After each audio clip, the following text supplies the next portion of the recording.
એ દેખાવો મેં આજે સવારે જ જોયું, ગઈકાલે પણ આપના માધ્યમો દ્વારા જાણવા મળ્યું. પરંતુ એ જે પોસ્ટ મેટ્રિક શિષ્યવૃત્તિ હતી એમાં જ્યારે કોલેજમાં વિદ્યાર્થી એડમિશન લે, અમારો એક વ્યવસ્થા છે, એ વ્યવસ્થા દ્વારા એ એડમિશનો આપવામાં આવે છે.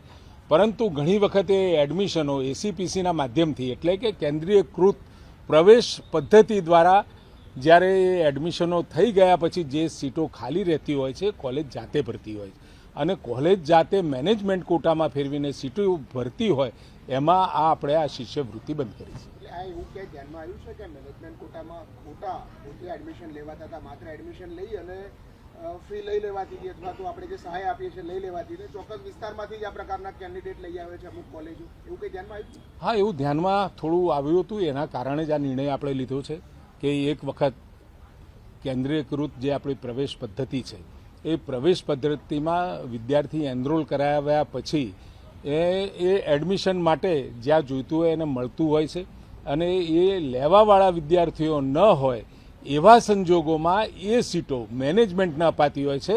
અને એ મેનેજમેન્ટની સીટો કેવી રીતે ભરાય, પાછળથી કેન્દ્રીયકૃત પ્રવેશ પદ્ધતિથી પણ ન ભરાય અને સીધી એ લોકો ભરી કાઢતા હોય એટલે ક્યાંક પ્રશ્ન તો ચોક્કસ ઉઠે.